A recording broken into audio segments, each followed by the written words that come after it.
4, 3, 2, 1, and action. Hey, what's up, you guys? It's your girl at Dance with Danya, David Saylors. I call him Sweaty. So we are here in Nashville. This is Country Swings Workshop. Thank you so much for having us. We talked a lot about different techniques that they're not going to tell you right away, but I think you're ready for now. All different types of body leading and how to feel that as a follow. And then the second hour we talked about dancing being a sport and how to set your axis and your balance point and being a little bit more active and athletic in the dance. So I'm going to let David talk about those types of leading, and then I'll kind of do the second half. Awesome. So first thing is we went over the 6 types of body leading. The main 6 types, there's a billion types, but these are the main 6 that I use for country swing. The first is stretch and compression, so just like a linear type of leading. Of course, we all know taking our body away or taking our body forward, but we talked about initiation through the frame. So when we connect, widening and then taking my chest forward, my spine forward, and then shallow and taking my spine back. To initiate this, this is the type of connection we use on a post. When we post, we have a vertical action with a breath and a forward with the spine, and then we go back as we stretch away. We also talked about rotation. We have linear connection with rotation, which gets us really tight, gets us really far. We have rotational connection with rotation. Gets us not so far back, but way more rounded. We used both of these. We talked about pitch, which is just not standing over when we dance, but standing up tall so we can have an away connection. We did tilt, which we used in a couple of our movements, which was taking the frame to the side instead of maybe dumping my follow out or just lifting the hands. Number 5 is not lifting the hand with my hand or just shooting the hand up for a turn, but setting with swell. Setting, or maybe an outside turn, setting with swell. Then we talked about geometry. So in certain movements, using my body to move my follow, like moving around my follow to create a turn, or if I was doing something more in place, moving back to create a piston action to drive that turn. And then we put it into those 2 moves. So first, we went over the outside turn. Very first thing, every move you do in country swing, at the base of it, you should take the same amount of steps as your follow, every time. If you decide to do different, that's your choice, and it's an additional thing you should learn how to do. It shouldn't be just the base. So every outside turn is 5 steps. 1, 2, 3, 4, 5, and an inside turn. If I accelerate my follow, slow, quick, slow, I do as well. We talked about chasing the follow, so I end up with good connection here at the posting step, and I'm not back here because I stayed in place or walked away from my follow. I had to come in to meet her. Then we can rock, step, and go. We talked about when we rock back using rotation, so being a little bit around, rocking back, and rotating to create an opening and a preparation for this. I want to open up my follow for a chaîné turn, essentially. So we open, I step out to the side, and I swell up. Swell, place. This is where we accelerate by pushing in with our body, using geometry to shape around, swell up again, connect, and when we connect, we take our chest forward, and then back, and then we go. For follows, we talked about frame. For follows, we talked a lot about absorption of slack, using the back body, and arm figures or shapes.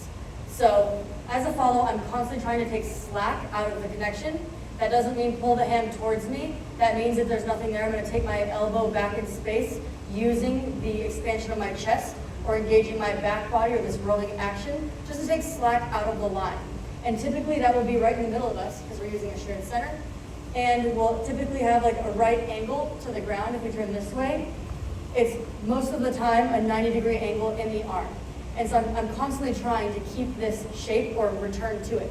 So in a basic, when we stretch away, yes, we get lengthened, but when we come back, and if David leads me in the behind the back, I'm not gonna let this arm go. I'm gonna absorb the slack and take my body to the connection so I can keep my frame and keep some tension there. And now by the time we come back, I'm already in the position my arm needs to be in for me to post, find that like 5 out of 10 tension, and then stretch away. Same thing in this underarm turn. I'm not pushing up or letting this break. I'm absorbing slack, taking my body to the shared center, so I'm in position to post, and stretch. I'm constantly doing this as a follow, moving in and out of my, the cookie tray we talked about, giving the cookies to your partner and then taking them back. So the figures that you're looking for in the dance, and very rarely do you veer from until you get into more like advanced stuff, is we have beach ball.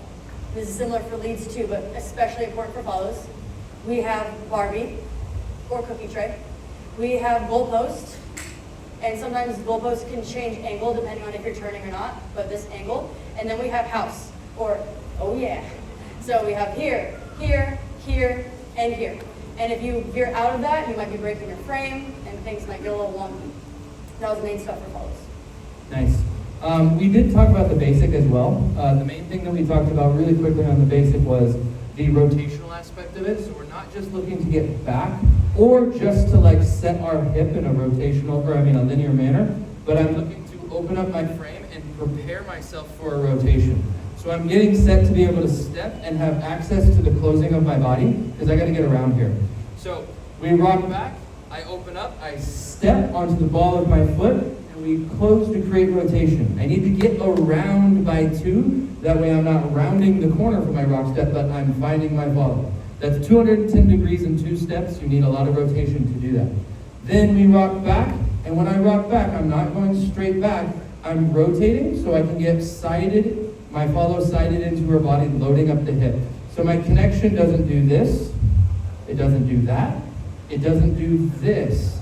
As I rotate, my connection comes out from me at this angle. You're sending out your follows hip. So we rock back, and then when we come forward, I'm not going to cross and use up all of my contra body so I can't turn my follow. I'm going to end up stepping forward, angling my foot this way so my chest rotates, sending my follow off at the angle. So leader cut the first one, follower cut the second one, step down in place, and then rock back. If we don't cut the angle, rock back, I'm going to have to end up going cross, step back in, and back. And I'm going to disrupt a lot of rotation and get pigeon-toed. And we don't want to be pigeon-toed in our basics. Things that follow the basics? It's the same. Okay, so then we went on to the next movement, which was this from here. We got into this from the inside turn. We talked about getting into close, staying in place. 1, 2, 3, allowing my follow to get all the way back. I see a lot of leaders go 3, and I want us to let our follow get all the way back, stretched away. I'm opposing with my weight.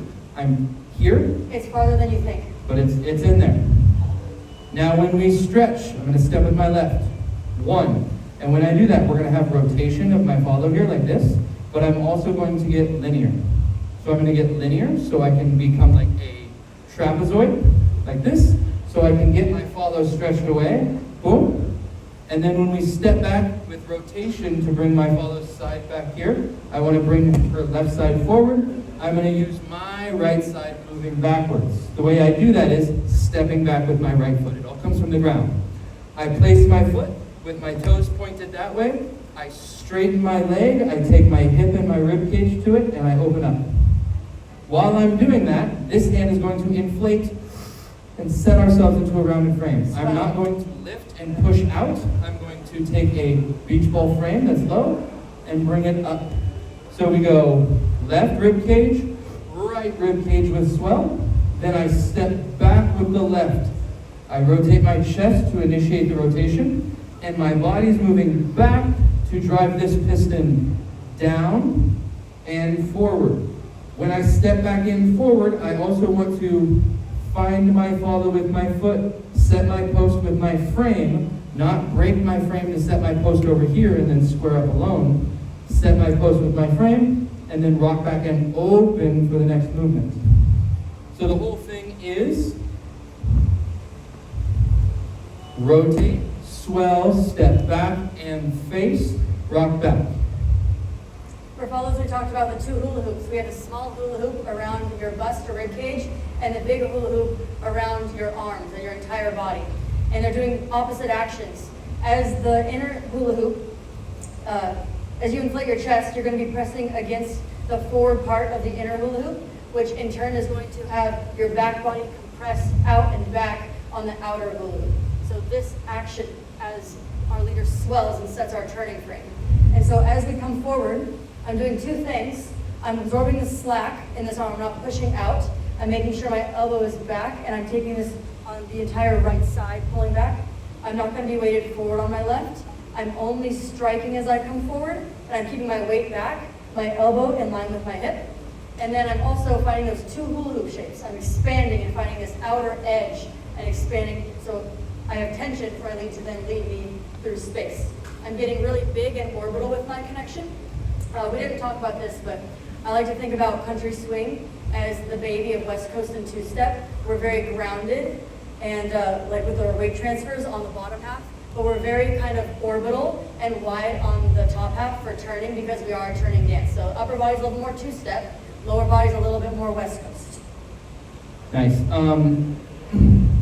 Extra credit for this leads. When we do this, like she talked about with the hula hoop and then the setting back, I want to make sure I'm not going right, left, and placing my follow here on top of her foot. I should feel a reset. So a stretch, breath, stretch again. When I set into my right side, I should feel my follow set into her right side. Boom. Reset. And then we move. Look at the follow. Post. There should be a twisting action in the body as I twist around with my feet. And then open again. I see a lot of this.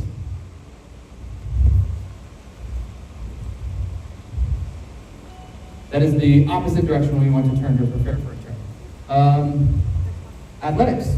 So then we went on to athletics. Okay, this is class 2. You can start a new video if you'd like. If you want to keep running, fine. So 5, 4, 3, 2, 1, and action. Welcome to class 2. David, Danya, hi. So this class was Dance is a Sport, where we're finding our balance, we're finding athletics. We're starting to insert our voice and signal and create space as follows. Leads, you're getting used to being active and responding to your follow in the dance. Almost becoming in the follow role, but not passive. You're an active follow role, right? So we started out by finding our balance, which was getting in and out of the hip. If you're a little teetery up top, the more you sink into that hip, the more you're balancing out all the masses on one side of your body. And then we played around with finding safe shape, doing pretty engaged arms, keeping the core engaged, bending the leg, just finding out your balance point, and then we did that on both legs. You can get as creative as you want. We then found out what shape works best for us. I told you for me, when I was learning my safe shapes, it was here because it felt most like a ride, and I could do rides, but I couldn't do one-footed spins, so this was a safe shape for me. And then my other one was the genie, because I would do the drill that we did in the genie shape, and so I found most of my balance that way. We then did the drill where we found our safe shape, whatever that may be, and we had our leads walk around us as we kept our goalpost frame and we found our axis. Be careful this doesn't happen. That happens a lot where you try and like push with the arm and then you get collapsed. Or this may happen where the arm is too far out. So make sure you're keeping that chest out, frame engaged, and you can start to play with different safe shapes. We then put that in to different moves, well, one move, and then we did a whole different move. But the first one came from the neck roll, and David had a tip on how to use tilt on how to lead the neck roll. What we're going to do here, leads, is we're going to lead the first step, and on 2, instead of stepping here, I'm going to elongate a little bit and let myself get a little bit tilted so that I can connect already with some tilt. And then all I'm going to do is transfer and stand up, and that's going to give my follow all the tilt that I need to do this head whip without having to flip the shoulder and give a flat back. So that's going to be how we get into our neck roll position. From here, I'm going to be weighted all the way into my left foot, so my right is free. Now I'm going to open up the space and find my safe shape. So what we're going to do is take a step forward, but not straight forward. We're going to round the corner with some turnout because we're making a linear action into a rotational action. And ideally, you are going to become the center and the lead is going to orbit you. So we're not finding the middle point in the center. You are the middle point as a follow setting your own axis. So from this way, I'm way to the left. I'm stepping forward with my right. I'm expanding. I'm swelling to open up space for me and set my axis. And then I'm going to find my safe shape and go underneath by using tilt. Now, remember, we're not taking our top half off our center, off our foot. We're using our rib cage kind of like an accordion. We're crunching one side as we're expanding the other, and we're thinking about tilting our top line, or the line between both of our shoulders, keeping our head stacked over our foot, and we could bend if we want to, and then find different shapes within that. So if we do it full speed, it looks like this. Expand, send, and then you can walk out of this. You can keep doing a ride if you'd like. These you can actually extend this. We didn't get this far. You just like keep it on. It can end up starting to look like this as well if you feel comfortable in one rotation. And you have two, and you can turn into whatever you might like. You can also extend with the one-footed turn.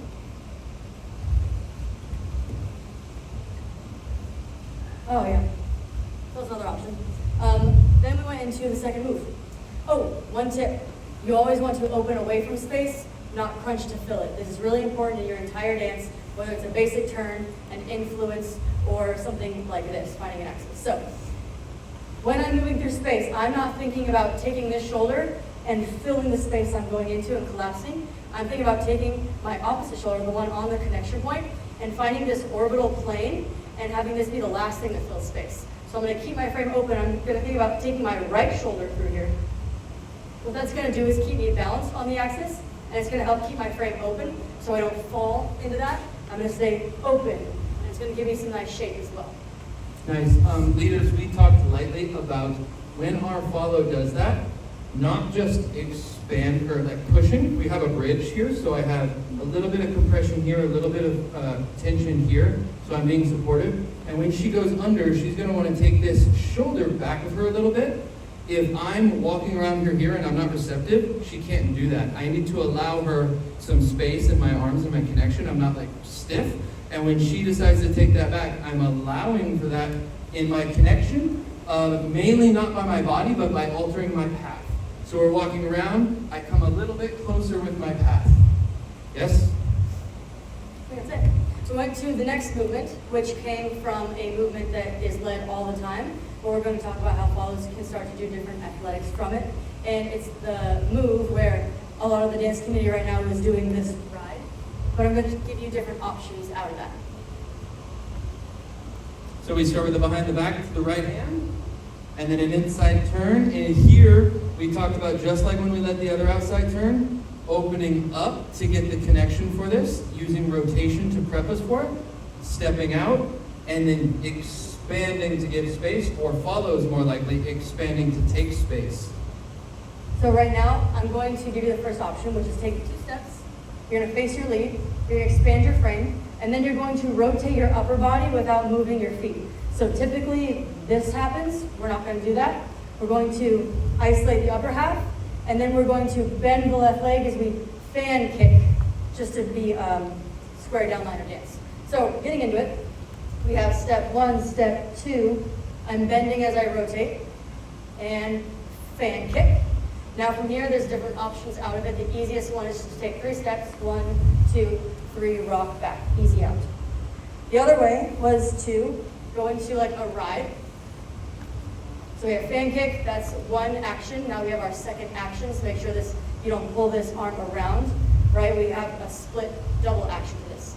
So now as I get onto my axis using swell, I'm going to take my left shoulder to my lead's hand, and I'm going to ask him for a ride. The most difficult version is to go into one-footed turns or spins, or illusion one-footed spins. So same entrance, kick. Now I'm going to get on my axis, and this, I'm going to let David talk about the leads, but right now I need to make sure that my right shoulder is really down and engaged, and I'm keeping my goalpost frame here. As I expand, I'm going to find my safe shape, and then we're going to do wrist slips.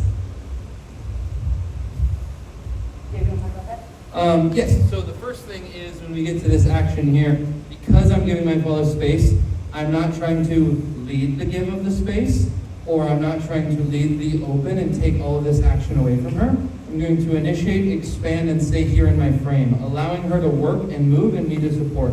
When I feel her expand here, I don't want to come with her. I feel her asking for compression. So I might move in if I'm too far, but I need to get compression away. So I'm going to keep my resistance back and a little bit rotational to the right. Now, as she starts to turn, I'm going to start using my shoulders to rotate a little bit, as well as pushing back and forth from my feet. So I'm doing this action. And what I'm doing with my hands is I'm taking my left hand, it's lower than my right hand, it's pretty much this, and I'm going to take it and feed it into the wrist. So we open into the wrist, open into the wrist, as I'm doing this with my chest and my feet. So she expands, we open, and I rotate, rotate, rotate. You'll see me rocking back and forth to create the motion rather than just churning my arm. I got you. That was it. Yeah, that was it. That was it. All right, thank you guys so Thank you, much. guys. We really appreciate you. Let's get on to the count.